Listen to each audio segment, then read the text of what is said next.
Hi, good morning from me in Athena. Happy Monday. Big week for geopolitics, obviously, with the Ukrainian situation, and then Putin and Xi planning to meet, evidently, in Uzbekistan, which would be Xi's first visit outside China for 3 years. And I don't know how much Vladimir wants to leave home right now, given reports of direct political opposition emerging from St. Petersburg, his hometown.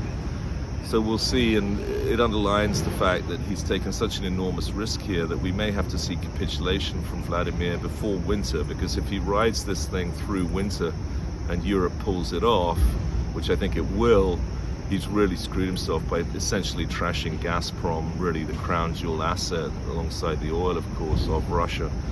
So we'll see what happens and whether or not, A, the meeting happens and both leaders are prepared to leave their countries, and then B, whether or not, with the military disaster in Ukraine, Putin can really keep going with this totally disastrous attack that he's made on Ukraine.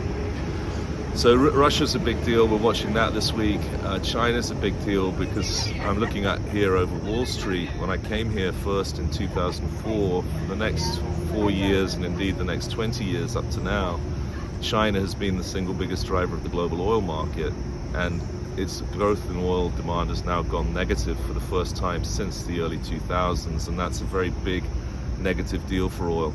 I really have no idea what they're doing with COVID. Last time I checked, it originated in China. I really hope they know something that they don't know something that we don't, that they do know something that we don't, in terms of, I really hope they don't know something about COVID that is causing them to be so utterly paranoid about it. I did speak to a major oil CEO about it, and he said it's just a bad vaccine combined with political incompetence, but it does seem very odd that they're shutting down their economy to the extent that they are, and that's of course the big driver of oil demand going negative, which has been really one of the big shocks of this year in terms of energy. One other thing about the potential for peace in Ukraine is to keep in mind that there was already an energy crisis before Russia invaded. In fact, it was the energy crisis in Europe essentially that empowered Putin to make his huge mistake. And so whilst you can correct the situation and you'll get a short-term peace dividend if things get very quickly resolved, including a change of regime in Russia, at the same time, don't forget that the underlying problems in Europe were there before all of this took off. They just massively exacerbated it. So that's some of the stuff. We've got significant economic data releases coming out of the US, particularly this week.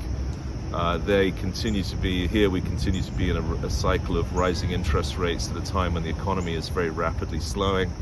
I was interested to read that, in Europe, what you've seen here is a backlog of orders post-COVID that have been met this summer. Those are now collapsing. European industry is now collapsing. And of course, you've got the tourism boom that you saw post-COVID will also quickly revert under the pressure of energy prices. All of that in a shoulder season post-Labor Day, which is always a bearish time of year, leaves you pretty worried about the oils for the next 2 or 3 months. But as we wrote yesterday, we had a meeting with the EOG's CEO last week, in which he underlined that there's still a global oil supply problem. And I hate to be that guy that's making the bearish short-term, massively bullish long-term call that, I've always said is the secret of a long career on Wall Street, but completely useless to the clients.